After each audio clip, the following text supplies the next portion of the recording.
स्वागत है आपका उत्कर्ष एकेडमी के ऑनलाइन प्लेटफॉर्म पर। आज बात करता हूं महाजनपद काल के बारे में। इससे पहले दो वीडियो इतिहास के अपलोड कर चुके हैं। तो पहला वीडियो जो था वो हड़प्पा सभ्यता, साथ ही साथ उसके पीवाईक्यू से संबंधित जिक्र उसमें हुआ था। उसके बाद वैदिक सभ्यता या आर्य सभ्यता, उसके बारे में जानकारी प्राप्त की थी तथा उसके पीवाईक्यू तथा आने वाले जो एग्जाम है उसमें कौन कौन से महत्वपूर्ण प्रश्न बन सकते हैं उन पर भी चर्चा हुई थी। तो आज का जो टॉपिक रहेगा वो है महाजनपद काल। महाजनपद काल पढ़ने से पहले थोड़ा समझना होगा कि महाजनपद शब्द आया कहाँ से महाजनपद शब्द की उत्पत्ति हुई है तथा कब इसके बीच अंकुरित हुए थे। तो थोड़ा फ्लैशबैक में चलते हैं और बात करते हैं आर्य सभ्यता के बारे में। आर्य सभ्यता से ही इस महाजनपद तथा महाजनपद काल जो समय है इसके बीज अंकुरित हो जाते हैं। आर्य सभ्यता बेसिक से फिर मैं आपको जानकारी दूं तो आर्य सभ्यता एक ग्रामीण सभ्यता थी। आर्य भारत में आए कहाँ से थे? मध्य एशिया से। मध्य एशिया से आर्य भारत में पंजाब तथा भारत के उत्तर अफगानिस्तान में आकर बस जाते हैं। ठीक है। अब आर्यों का मुख्य व्यवसाय क्या था? पशुपालन। आर्यों का मुख्य व्यवसाय पशुपालन था, जिस कारण से वो एक जगह से दूसरी जगह पर अस्थायी निवास करके, स्थायी निवास नहीं करते थे, अस्थायी निवास करके पशुपालन किया करते थे। पशुओं को चराया करते थे। जहाँ पर भी चारा उपलब्ध हो वहाँ पर अपने पशुओं को ले जाते, कुछ दिनों तक वहाँ रुकते ठहरते।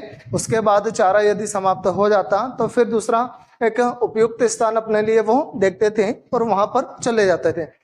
इस प्रकार से आर्यों की जो सभ्यता थी वो ग्रामीण सभ्यता थी। आर्यों की सभ्यता ग्रामीण सभ्यता होने के साथ साथ इनकी जो संरचना थी, सामाजिक संरचना, वो कबीलाई संरचना थी। ये छोटे छोटे कबीलों में बटे होते थे। सभी कबीले अपने अपने हिसाब से चलते थे। कोई कहाँ पर ठहर गया, कोई कहाँ पर ठहर जाता था। अब इनकी ग्रामीण सभ्यता थी, कबीलाई संरचना थी, जिस कारण से ये अस्थायी निवास करते थे, कभी एक जगह कभी दूसरी जगह। लेकिन समय में परिवर्तन होता चला गया। अब ये जो पशुपालन इनका मुख्य व्यवसाय था, उस पशुपालन के साथ साथ ये कृषि कार्य करना भी शुरू करते हैं। जब ये कृषि कार्य करना शुरू करते हैं तो कृषि करने के लिए फिर इन्होंने खेत बनाए, जंगलों को साफ किया, खेत बनाए। खेत बनाने में काफ़ी मेहनत इन्होंने की, क्योंकि खाने के लिए भोजन की भी आवश्यकता रहती है। तो इन्होंने जब खेत बनाए तो उन जगहें जो जहाँ पर थी, जहाँ पर ये ठहरे थे, उन खेतों से इनका लगाव हो गया, ये उस जगह से जुड़ गए। अब जब इन्होंने पशुपालन के साथ साथ खेती करना शुरू किया तो उस क्षेत्र से इनका लगाव हो जाता है। क्षेत्र से लगाव हुआ तो ये उसी जगह पर स्थायी रूप से ठहर जाते हैं। इस प्रकार से शुरुआत में तो जो आर्य थे वो अस्थायी निवास उनका था, और बाद में पशुपालन के साथ साथ जब वो कृषि कार्य करना शुरू करते हैं तो फिर उनका जो निवास है वो स्थायी निवास हो जाता और वो एक विशेष क्षेत्र में जाकर ठहरते थे, रुक जाते थे और उस क्षेत्र को अपना मानते थे, अपना समझते थे। बस यहीं से शुरुआत होती है महाजनपद काल की। क्यों? एक कबीला एक स्थान पर ठहरा, दूसरा कबीला दूसरे स्थान पर ठहरा। पहले कबीले ने बोला ये हमारी जगह, दूसरे कबीले ने बोला ये हमारी जगह। धीरे धीरे जब इन कबीलों में आपस में साम्राज्य विस्तार की भावना पैदा हो जाती है तो फिर एक कबीला साम्राज्य विस्तार हेतु दूसरे कबीले के ऊपर आक्रमण करता है। जो कबीला कमजोर रहता है उस कबीले को वो शक्तिशाली कबीला अपने में मिला लेता है और एक बड़े कबीले का निर्माण करता है। इस प्रकार यह प्रक्रिया चलती रही। एक कबीले ने दूसरे कबीले के ऊपर आक्रमण किया, उस कबीले को अपने में मिला लिया, फिर बड़ा कबीला बना। उसके बाद धीरे धीरे फिर आपस में एक दूसरे से लड़ते रहे और अपना साम्राज्य विस्तार करते चले गए। इस प्रकार से इनकी जो सामाजिक संरचना थी उस सामाजिक संरचना में सबसे पहले आता था कुल, कुल के बाद ग्राम, ग्राम के बाद विश्व, विश्व के बाद जन, जन के बाद जनपद, जनपद और जनपद के बाद महाजनपद का उदय हुआ। महाजनपद का उदय हुआ मतलब पहले तो ये अस्थायी निवास करते थे, उसके बाद ये स्थायी निवास करने लगे, तो उसे भूमि से इनका लगाव हुआ। जब भूमि से लगाव हुआ तो साम्राज्य विस्तार की भावना इनमें जागृत हुई। साम्राज्य विस्तार की भावना जागृत हुई तो साम्राज्य का विस्तार करने हेतु इन्होंने पड़ोसी कबीलों के ऊपर आक्रमण करना शुरू किया। इस प्रकार से ग्राम, ग्राम से विश्व, विश्व से जन, जन से जनपद और जनपद से क्या बन गया? महाजनपद। तो महाजनपद काल जो है, ये महाजनपद काल 6ठी शताब्दी ईसा पूर्व से 3री शताब्दी ईसा पूर्व, समय ध्यान रखना, 6ठी शताब्दी ईसा पूर्व से 3री शताब्दी ईसा पूर्व के मध्य का जो समय था, उस समय में 3 प्रमुख घटनाएं हुई थी। एक तो महाजनपदों का उदय, एक जैन धर्म और बौद्ध धर्म का उदय। ये 3 प्रमुख घटनाएं घटी थी 6ठी शताब्दी ईसा पूर्व से 3री शताब्दी ईसा पूर्व के मध्य। तो बौद्ध धर्म और जैन धर्म को अलग से अच्छे से पढ़ेंगे। यहाँ पर पढ़ रहे हैं जो 3री प्रमुख घटना थी महाजनपदों का उदय। तो इस प्रकार से साम्राज्यवादी नीति को जब इन्होंने, आर्यों ने आपस में अपना लिया था और एक दूसरे के ऊपर आक्रमण किया, तो धीरे धीरे ये जो छोटी छोटी इकाइयां हैं ये बड़ी बड़ी इकाई में परिवर्तित हो गई। और आते आते समय बीतते बीतते जो प्रशासनिक इकाई थी वो सबसे बड़ी प्रशासनिक इकाई क्या हो गई? महाजनपद हो गई। और इन महाजनपदों के उदय के बाद जो समय आया उसे बोला जाता है महाजनपद काल। अब 6ठी शताब्दी ईसा पूर्व की बात करें तो अंगुत्तर निकाय एक बौद्ध ग्रंथ था। उस बौद्ध ग्रंथ में 16 महाजनपदों का जिक्र होता है। 6ठी शताब्दी ईसा पूर्व में भारत में कुल 16 महाजनपद थे। उन 16 महाजनपदों की राजधानियां और वो 16 महाजनपद कहाँ कहाँ स्थित थे, इन बातों से प्रश्न आते हैं।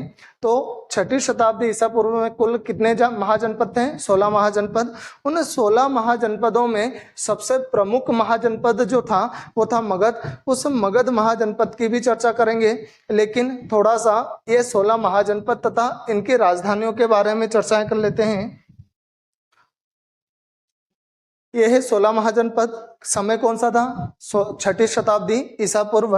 इन 16 महाजनपदों में अंग जो महाजनपद था, इस अंग की राजधानी थी चंपा। मगध की 2 राजधानियां थी, पहले गिरिव्रज फिर राजगृह। इसके बाद और भी बाद में समय समय पर बनी, जैसे पाटलिपुत्र भी बनी, पाटलिपुत्र और वैशाली। वैशाली को भी मगध की राजधानी बनाया गया था। लेकिन ध्यान रखें, अभी गिरिव्रज और राजगृह को पढ़ेंगे। पाटलिपुत्र किसने राजधानी बनाई थी, वैशाली किसने राजधानी बनाई थी, ये आगे के प्रश्नों में चर्चाएं होंगी। अगला जो महाजनपद काशी था, उसकी राजधानी वाराणसी थी। वत्स की कौशाम्बी, वज्जी की वैशाली, विदेया मिथिला, कौशल की राजधानी श्रावस्ती थी। अवंती की राजधानी उज्जैनी और महिष्मती। अवंती की 2 राजधानियां थी, उत्तरी अवंती और दक्षिणी अवंती। तो 2 राजधानियां आएंगी, उज्जैन और महिष्मती। मल्ल की राजधानी कुशावती, पांचाल की राजधानी अहिच्छित्र्य काम्पिल्य, चेदी की शक्तिमती, कुरु की इंद्रप्रस्थ, मत्स्य की विराटनगर, कंबोज की हाटक, सुरसेन की मथुरा, अश्मक की पोटलिया पोतिन। यहाँ ध्यान रखना, ये बहुत इंपॉर्टेंट है, अश्मक की पोटलिया पोतन। अश्मक 16 महाजनपदों में से एकमात्र महाजनपद था जो कि दक्षिण भारत में स्थित था। 16 महाजनपदों में जो 15 महाजनपद हैं वो उत्तर भारत में स्थित थे। एकमात्र महाजनपद था कौन सा? अश्मक, जो कि कहाँ पर? दक्षिण भारत में स्थित था। यहाँ से प्रश्न आते हैं कि 16 महाजनपदों में से दक्षिण भारत में स्थित एकमात्र महाजनपद कौन सा था? तो आंसर आएगा अश्मक, और राजधानी थी पोटलिया पोतन। गांधार की राजधानी तक्षशिला। इन 16 महाजनपदों में सबसे प्रमुख और शक्तिशाली जनपद जो उभर कर सामने आया वो था मगध महाजनपद। मगध महाजनपद सबसे शक्तिशाली क्यों था, उसके कुछ कारण थे। वो कारण जानने की कोशिश करते हैं, एक एक करके थोड़ा सा उन कारणों को समझते हैं। सबसे पहला कारण था सुरक्षित राजधानी। जो मगध महाजनपद था, उस मगध महाजनपद में शुरुआत में राजगृह को राजधानी बनाई गई थी। तो इसकी जितनी भी राजधानियां थी वो प्राकृतिक रूप से सुरक्षित थी। जैसे राजगृह है तो 5 पहाड़ियों के मध्य में स्थित थी। अब 5 पहाड़ियों के मध्य स्थित है, जिस कारण से बाहरी आक्रमणकर्ताओं से सुरक्षित थी। इसी प्रकार से पाटलिपुत्र जो इनकी राजधानी थी, मगध की राजधानी, वह पाटलिपुत्र 3 तरफ से नदियों से घिरी हुई थी, जिस कारण से भी ये पूर्णतः सुरक्षित थी। तो पहला सबसे प्रमुख कारण तो ये कि इसकी जो राजधानी है वो राजधानी प्राकृतिक रूप से सुरक्षित थी। अब यदि राजधानी सुरक्षित है तो उसके 2 फायदे होते हैं। पहला फायदा तो है कि राजा और उसके प्रमुख जो सेनापति हैं या कुछ प्रमुख अधिकारी हैं वो पूर्णतः सुरक्षित रहते थे, निश्चिंत होकर अपना कार्य कर सकते थे। दूसरा ये कि जब राजा बाहरी आक्रमण पर जाता था, आक्रमण करने जाता था, तब वो बिना भय के आक्रमण करने जा सकता था, क्योंकि उसकी राजधानी पहले से सुरक्षित है। उसको किसी भी प्रकार का भय नहीं है कि यदि मैं आक्रमण करने जाऊंगा तो यहाँ पर मेरी राजधानी के ऊपर कोई दूसरा व्यक्ति आक्रमण कर देगा। तो इस प्रकार से उनको काफी सहायता प्राप्त हुई प्राकृतिक सुरक्षा होने के कारण। दूसरा, जो मगध महाजनपद है, ये मगध महाजनपद गंगा ब्रह्मपुत्र नदी के एक उस क्षेत्र में फैला हुआ था जिस क्षेत्र में उपजाऊ मिट्टी तथा सदाबहार नदियां बहती थी। सदाबहार नदियां मतलब 12 महीने वहां पर 12 नदियां बहती थी, जिस कारण से पर्याप्त मात्रा में पानी उपलब्ध था। साथ ही साथ उपजाऊ मिट्टी व मैदान थे, जिस कारण से जितना चाहे उतना ये अन्न उत्पादन कर सकते थे और अपनी प्रजा को खुशहाल कर सकते थे, समृद्ध कर सकते थे, शक्तिशाली कर सकते थे। उस चीज का फायदा भी इनको मिला। साथ ही साथ मगध महाजनपद में प्रचुर मात्रा में लोहे की खदानें पाई जाती थी। तो इन लोहे की खदानों से एक तो आर्थिक रूप से मगध महाजनपद उन्नत हुआ, विकसित हुआ, और साथ ही साथ युद्ध के लिए जो हथियार बनाए जाते थे, औजार बनाए जाते थे, वो भी पर्याप्त मात्रा में यदि लोहा उपलब्ध है तो औजार भी पर्याप्त मात्रा में बनाए जाएंगे। और इस प्रकार से युद्ध में जितने हथियारों की आवश्यकता होती थी वो हथियार भी उनको उपलब्ध हो जाते थे। अब अगला एक और महत्वपूर्ण कारण वो था मगध महाजनपद में जो चारों वर्ण है वो चारों वर्ण ही सेना में शामिल हो सकते थे। समाज में 4 वर्ण व्यवस्था थी, ब्राह्मण, क्षत्रिय, वैश्य और शूद्र। तो ब्राह्मण, क्षत्रिय, वैश्य और शूद्र, तो अन्य जो महाजनपद थे उन महाजनपदों में ये व्यवस्था प्रचलित थी कि युद्ध सिर्फ क्षत्रिय लोग ही लड़ सकते हैं, क्षत्रिय वर्ण के व्यक्ति ही युद्ध में भाग ले सकता है, सेना में भर्ती हो सकता है, बाकी लोग सेना में भर्ती नहीं हो सकते हैं। जबकि मगध महाजनपद में ऐसा नहीं था, उन्होंने चारों वर्णों को सेना में शामिल होने के लिए छूट दे रखी थी। उसका फायदा ये हुआ कि अन्य जो महाजनपद है उन महाजनपदों से 4 गुना सेना तो इनकी वैसे ही थी कि भाई इनमें ब्राह्मण भी शामिल हो सकते हैं, क्षत्रिय भी शामिल हो सकते हैं, वैश्य भी शामिल हो सकते हैं और शूद्र भी शामिल हो सकते हैं। इस प्रकार से इनकी जो सेना थी मगध की वो अन्य महाजनपदों की अपेक्षा काफी बड़ी और विशाल थी, जिसने अन्य महाजनपदों को आसानी से और बहुत आसानी से पराजित कर दिया और अपने साम्राज्य में मिला लिया। उसके बाद अगला जो कारण है वो है अच्छी किस्म के हाथी उपलब्ध होना। पूर्वी भारत में बंगाल क्षेत्र मगध के अंतर्गत आता था। तो बंगाल में काफी अच्छे किस्म के हाथी पाए जाते थे। इन हाथी का प्रयोग मगध राजाओं ने हस्ती सेना बनाने में की, मतलब हाथियों की सेना बनाने में की, और युद्ध में इन हाथियों का प्रयोग किया गया, जिसे फायदा ये हुआ कि काफी सारे सैनिक तो उन हाथियों के डर की वजह से मैदान छोड़कर चले जाते थे और काफी आसान हो जाता था युद्ध जीतना इन मगध के राजाओं को।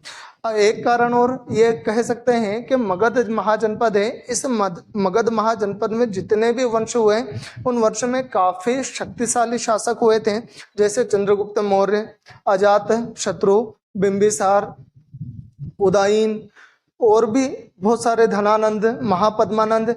इस प्रकार से काफी शक्तिशाली राजा और शासकों ने इस क्षेत्र पर शासन किया, जो कि निरंतर अपने मगध महाजनपद का उदय और विकास करते चले गए, अन्य साम्राज्य को अपने साम्राज्य में मिलाते चले गए। इस प्रकार से 16 जो महाजनपद थे, इन 16 महाजनपदों में जो मगध महाजनपद था, उस मगध महाजनपद का विकास और उन्नति सबसे ज्यादा हुई। वह उत्तर भारत का, उस समय उत्तर भारत का सबसे प्रमुख महाजनपद बन चुका था मगध।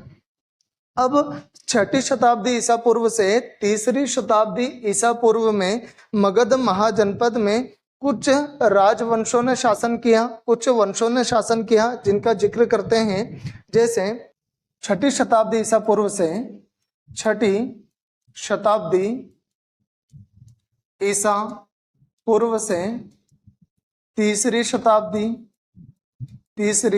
शताब्दी ईसा पूर्व, ये जो समय है, इस समय में मगध पर 3 प्रमुख राजवंशों ने, 3 प्रमुख वंशों ने शासन किया, जिसमें पहला है हर्यक वंश, फिर शिशुनाग वंश,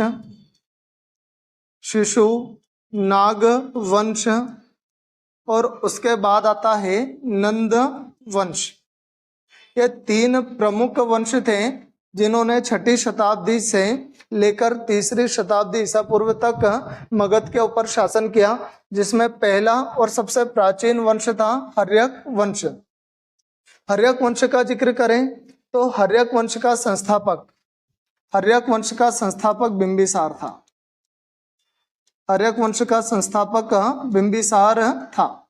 ठीक, अब तीनों वंशों के बारे में थोड़ा सा विस्तृत अध्ययन करते हैं, उसके बाद इनसे संबंधित क्या क्या PYQ आ सकते हैं उन पर भी चर्चा करते हैं। तो बात कर लेते हैं हर्यक वंश के बारे में। सबसे पहले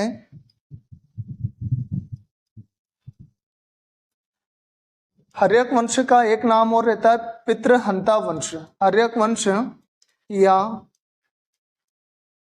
पितृहंता वंश क्यों कहा जाता है, वो भी आगे चर्चाएं होंगी। हर्यक वंश में कुछ शासकों ने क्या, हर्यक वंश में जिन जिन शासकों ने शासन किया उनका क्रम में लिख देता हूं। सबसे पहले बिंबिसार के बाद उसका पुत्र अजात शत्रु के बाद उदायीन, और उदायीन के बाद नागदशक आता है। ठीक है, हर्यक वंश जो है, इस हर्यक वंश का समय 544 ईसा पूर्व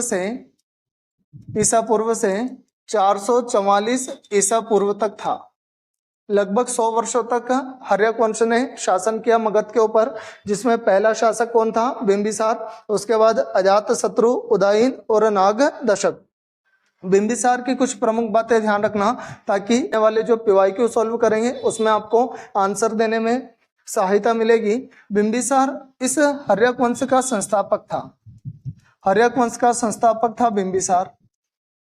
बिंबिसार ने ब्रह्मदत्त को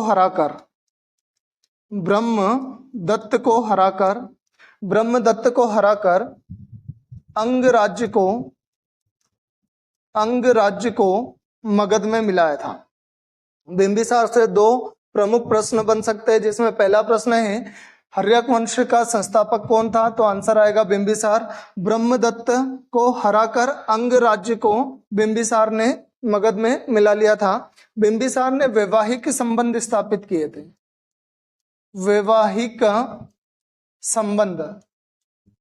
वैवाहिक संबंध स्थापित करने वाला प्रथम राजा कौन था, तो आंसर आएगा बिंबिसार। बिंबिसार के समय इसके दरबार में इसका राजवेद जीवक रहता था।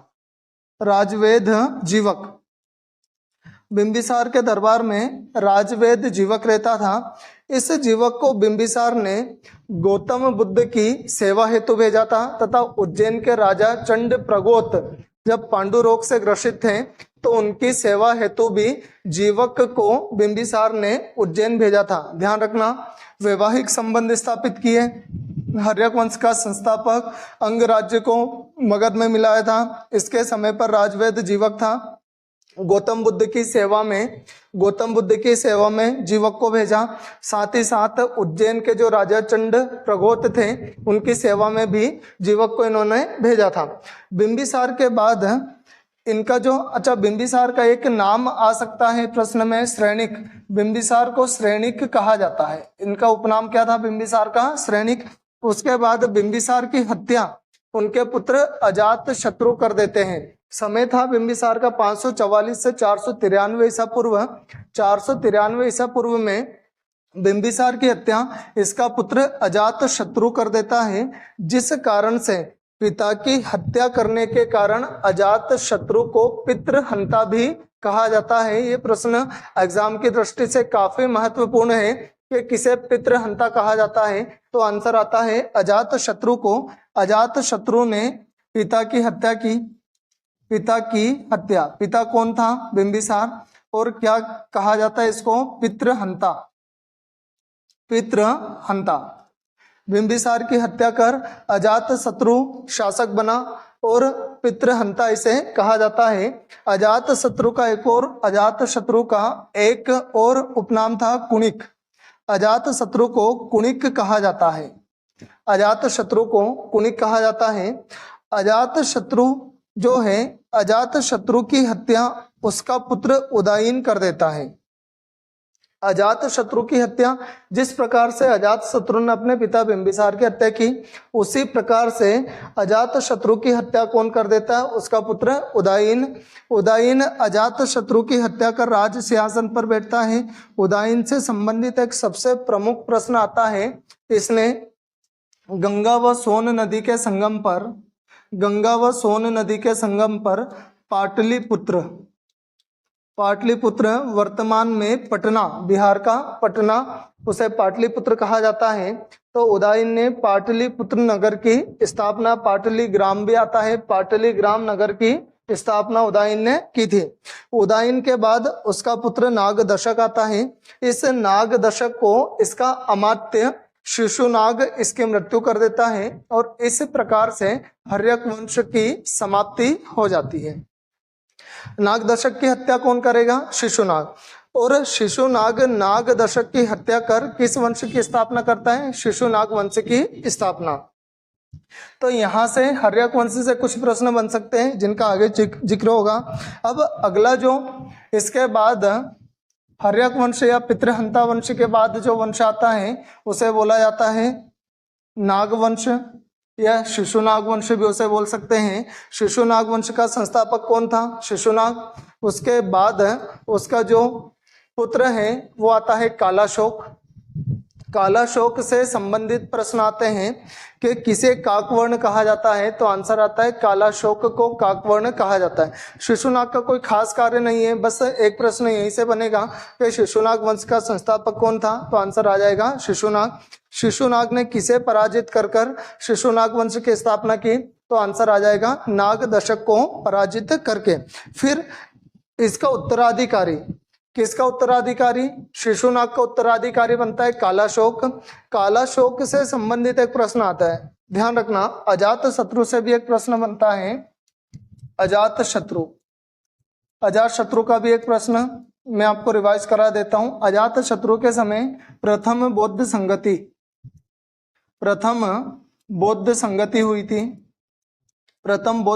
हुई थी और कालाशोक के समय द्वितीय बौद्ध संगति हुई थी। द्वितीय बौद्ध संगति किसके समय? कालाशोक के समय द्वितीय बौद्ध संगति। और प्रथम बौद्ध संगति किसके समय? अजात शत्रु के समय। कालाशोक को क्या बोला जाता है? काकवर्ण। काकवर्ण मतलब कोय के समान इसका रंग काला था, जिस कारण से इसे क्या बोला जाता है? काकवर्ण। कालाशोक को किस वंश से संबंधित था? शिशुनाग वंश से संबंधित था।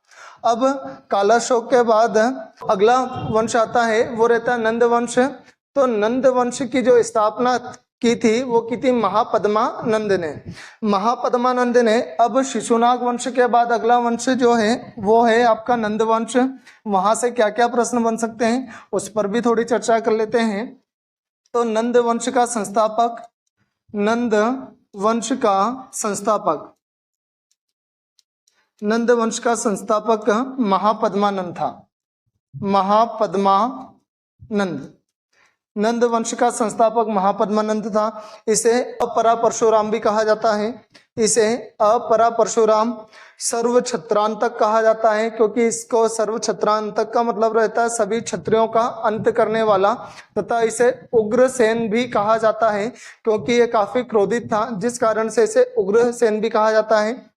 महापद्मानंद के बाद नंद वंश का अगला जो शासक रहता है वो रहता है धनानंद। धनानंद। और धनानंद से संबंधित एक प्रश्न आता है कि बताइए सिकंदर किसके समकालीन था। तो आंसर आता है यह किसके समय पर भारत पर सिकंदर ने आक्रमण किया था। तो आंसर आएगा धनानंद के समय। फिर धनानंद को चंद्रगुप्त मौर्य पराजित करते हैं, किसकी सहायता से, चाणक्य की सहायता से। और नंद वंश के बाद किस वंश का उदय होता है, मौर्य वंश का। तो इस प्रकार से एक लिंक बनती है, जो कि इतिहास विषय जो मेरा रहता है उसमें मैं आपको डिटेल और कंप्लीट जानकारी एक के बाद एक बताता हूं। आज पीवाईक्यू को सोल्व कर सकें इसको लेकर थोड़ा सा मैंने कुछ हिंट दिए, कुछ खास बातें मैंने आपको बताई है, ताकि आप पीवाईक्यू को अच्छे से सोल्व कर सकें। साथ ही साथ इस विषय से आने वाले एग्जामों में कौन कौन से प्रश्न आ सकते हैं उन प्रश्नों पर भी अपन अच्छे से जिक्र कर सकें। तो अब देखते हैं पीवाईक्यू, साथ ही साथ इस टॉपिक से बनने वाले कुछ महत्वपूर्ण प्रश्न।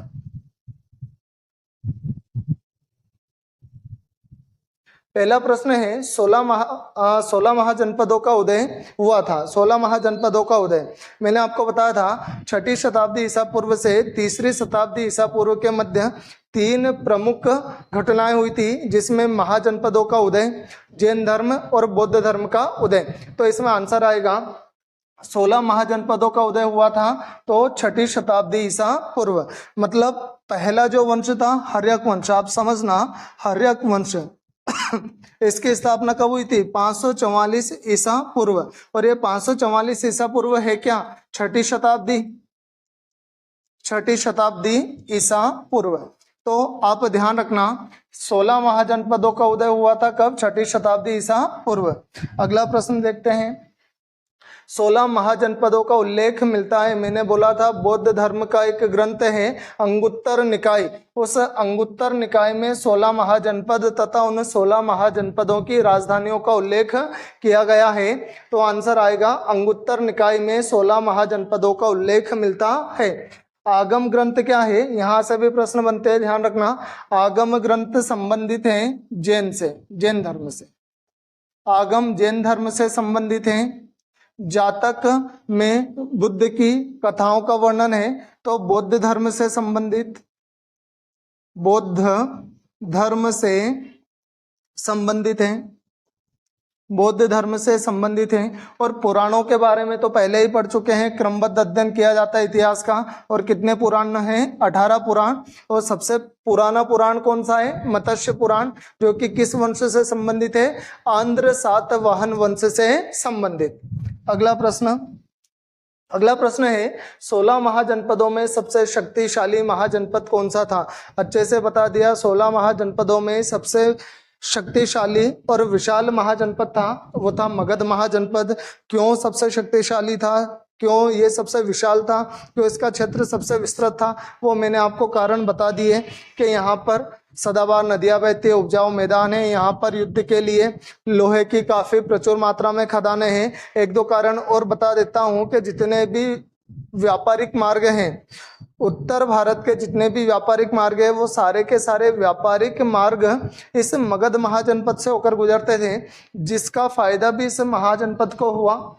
क्यों हुआ, क्योंकि उत्तर भारत के जितने भी व्यापारिक मार्ग हैं उन व्यापारिक मार्गों से जब व्यापारी गुजरते थे तो उनसे काफी मात्रा में टैक्स वसूलते थे, और उस टैक्स से ये विकसित होते चले गए, इनकी आर्थिक स्थिति मजबूत हुई, हस्त सेना पाई जाती थी, काफी अच्छी किस्म की लकड़ी इन मगध महाजनपद के जंगलों में पाई जाती थी। उस लकड़ी का उपयोग इन्होंने मजबूत रथ बनाने में किया, जो कि युद्धों में लड़ाई के समय काफी महत्वपूर्ण होते थे। तो काफी कारण थे, जिन कारणों की वजह से 16 महाजनपदों में जो मगध है वो सबसे शक्तिशाली महाजनपद बनकर सामने आया था। अगला है 16 महाजनपदों में दक्षिण भारत में स्थित एकमात्र जनपद कौन सा था। मैंने आपको 16 महाजनपदों की राजधानियां पढ़ाई थी, उसी समय मैंने बताया था यहाँ से प्रश्न जरूर बनता है। तो आंसर आएगा अश्मक। अश्मक की राजधानी पोटली या पोतन। अश्मक की राजधानी पोटली या पोतन है और यह एकमात्र महाजनपद है जो कि दक्षिण भारत में स्थित है 16 महाजनपदों में से। अगला प्रश्न है मगध महाजनपद पर शासन करने वाला पहला प्रमुख राजवंश कौन था। मगध महाजनपद पर 6ठी शताब्दी ईसा पूर्व से 3री शताब्दी ईसा पूर्व में 3 प्रमुख राजवंशों ने शासन किया, जिसमें पहला कौन सा था, हर्यक वंश, उसके बाद शिशुनाग वंश और उसके बाद नंद वंश। तो आंसर क्या आएगा, हर्यक वंश। और हर्यक वंश का संस्थापक कौन था, बिंबिसार। बिंबिसार। हर्यक वंश का संस्थापक कौन था, बिंबिसार। इसके बाद आता है शिशुनाग वंश, जिसमें शिशुनाग इस वंश का संस्थापक था। उसके बाद आता है नंद वंश। नंद वंश का संस्थापक कौन था, चलो इसका भी लिख देता हूं। शिशुनाग वंश का संस्थापक शिशुनाग था। नंद वंश का संस्थापक महापद्मानंद था, महापद्मानंद। और मौर्य वंश का संस्थापक चंद्रगुप्त मौर्य। चंद्रगुप्त मौर्य थे, चंद्रगुप्त मौर्य। अगला प्रश्न देखते हैं, मगध महाजनपद की पहली राजधानी कौन सी थी। मगध महाजनपद की पहली राजधानी थी राजगृह। और यह राजधानी बनाई किसने थी, तो बिंबिसार ने। बिंबिसार ने राजगृह का निर्माण कर बिंबिसार ने राजगृह का निर्माण कर इसे मगध की राजधानी बनाई थी। पाटलिपुत्र तो उदयन ने बनाई थी, उदयन, ठीक है। वैशाली है तो वैशाली शिशुनाग ने वैशाली को बनाया था। कौशाम्बी इसमें राजधानी नहीं रही। हर्यक वंश का संस्थापक था, आंसर आएगा बिंबिसार। 544 ईसा पूर्व में। कब, 544 ईसा पूर्व में हर्यक वंश का संस्थापक। इस वंश का एक नाम और कौन क्या है, पितृहंता वंश। पितृहंता वंश क्योंकि पिता की हत्या कौन करता है इसमें, पुत्र। अगला प्रश्न है, किस शासक ने मगध की राजधानी राजगृह को बनाया था, आंसर आएगा बिंबिसार ने। बिंबिसार ने मगध की राजधानी राजगृह को बनाया था। अगला प्रश्न है, राजवेद जीवक किसके दरबार में रहता था, आंसर आएगा बिंबिसार के दरबार में।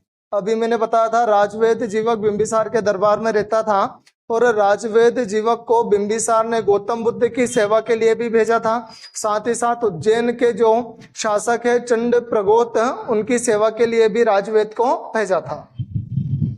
अगला प्रश्न है, किस शासक को अपने पिता की हत्या करने के कारण पितृहंता कहा जाता है, आंसर आता है अजात शत्रु को। अजात शत्रु ने अपने पिता की हत्या की थी, जिस कारण से इसे पितृहंता कहा जाता है। और अजात शत्रु की हत्या उसके पुत्र उदयन ने की थी, जिस कारण से उसे भी पितृहंता कहा जाता है। लेकिन परंपरा की शुरुआत सबसे पहले किसने की थी, अजात शत्रु ने। तो आंसर आएगा अजात शत्रु। अगला है, किस वंश को पितृहंता वंश कहा जाता है, आंसर आता है हर्यक वंश को पितृहंता वंश कहा जाता है, क्योंकि यही वो वंश है जिसमें पिता की हत्या पुत्र करता है। बिंबिसार की हत्या अजात शत्रु ने और अजात शत्रु की हत्या किसने की थी, उदयन ने की थी। अगला प्रश्न, किस शासक को कुणिक के उपनाम से जाना जाता है, आंसर आता है अजात शत्रु को। अजात शत्रु को कुणिक के उपनाम से जाना जाता है। बिंबिसार से संबंधित प्रश्न बनता है तो इसे बोला जाता है श्रेणिक। बिंबिसार का उपनाम क्या है, श्रेणिक, जबकि अजात शत्रु का उपनाम क्या है, कुणिक। यहां से खूब प्रश्न आते हैं, ध्यान रखना। अगला प्रश्न है, किस शासक के समय प्रथम बौद्ध संगति का आयोजन हुआ था, तो आंसर आएगा अजात शत्रु के समय। अजात शत्रु के समय प्रथम बौद्ध संगति का आयोजन किया गया था। अशोक के समय तृतीय बौद्ध संगति का, तृतीय बौद्ध संगति किसके समय हुई थी? अशोक के समय। प्रथम बौद्ध संगति किसके समय? अजात शत्रु के समय, अजात शत्रु के समय। द्वितीय बौद्ध संगति किसके समय? द्वितीय तो आंसर आएगा कालाशोक के समय। द्वितीय बौद्ध संगति किसके समय? कालाशोक के समय। अगला प्रश्न है, किस शासक ने पाटलिपुत्र वर्तमान के पटना शहर की स्थापना की? तो आंसर आएगा उदयन ने। कौन कौन सी नदी? गंगा व सोन नदी के संगम पर, गंगा व सोन नदी, गंगा व सोन नदी के संगम पर, गंगा व सोन नदी के संगम पर पाटलिपुत्र की स्थापना कर उदयन ने राजगृह की अपेक्षा पाटलिपुत्र को अपनी राजधानी बनाया था। अगला प्रश्न है, हर्यक वंश का अंतिम शासक कौन था? आंसर आएगा नागदशक। नागदशक को शिशुनाग हरा देता है। इसका अमात्य कौन था? नागदशक का शिशुनाग। और इसका अमात्य शिशुनाग इसे पराजित कर किस वंश की स्थापना करता है? शिशुनाग वंश की स्थापना करता है।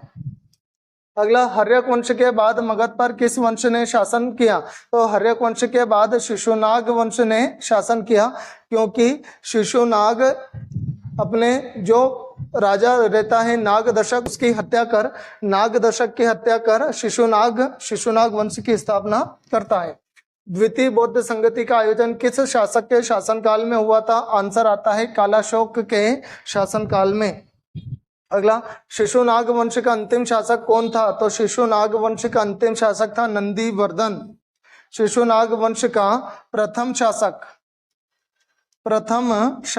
शिशुनाग वंश का प्रथम शासक वो तो कौन रहेगा? शिशुनाग ही, क्योंकि इसी ने इस वंश की स्थापना की थी। और अंतिम शासक की बात करें तो अंतिम शासक कौन आएगा? नंदीवर्धन। नंदीवर्धन इस वंश का अंतिम शासक था। और नंदीवर्धन को पराजित कर महापद्मानंद किस वंश की स्थापना करता है? नंद वंश की स्थापना करता है। नंद वंश का संस्थापक था महापद्मानंद। यहां से प्रश्न बनता है, किसे उग्रसेन कहा जाता है? तो महापद्मानंद को उग्रसेन कहा जाता है। महापद्मानंद को उग्रसेन कहा जाता है। इसे सर्वछत्रांतक, इसे अपरा परशुराम भी कहा जाता है। 3 प्रश्न यहां से बनते हैं। महापद्मानंद को उग्रसेन कहा जाता है, यह सेन जाति से संबंधित था, इस कारण से नाम पड़ गया उग्रसेन। काफी उग्र था, गुस्से वाली प्रवृत्ति का था, तो उग्रसेन इसे कहा जाता है। सर्वछत्रांतक, क्षत्रियों का अंत करने वाला। अपरा परशुराम का मतलब रहता है दूसरा परशुराम। आगे बढ़ते हैं, अगला प्रश्न, किस शासक को सर्वछत्रांतक व उग्रसेन भी कहा जाता है? आंसर आएगा महापद्मानंद को। अगला प्रश्न देखते हैं, नंद वंश का अंतिम शासक कौन था? तो नंद वंश का अंतिम शासक था धनानंद। नंद वंश का अंतिम शासक धनानंद था। इसे पराजित किसने किया था? तो पराजित किया था चंद्रगुप्त मौर्य ने। चंद्रगुप्त मौर्य ने धनानंद को पराजित कर किस वंश की नींव डाली थी? मौर्य वंश की नींव डाली थी। अगला प्रश्न है, चंद्रगुप्त मौर्य ने किस शासक को पराजित कर मौर्य वंश की नींव डाली?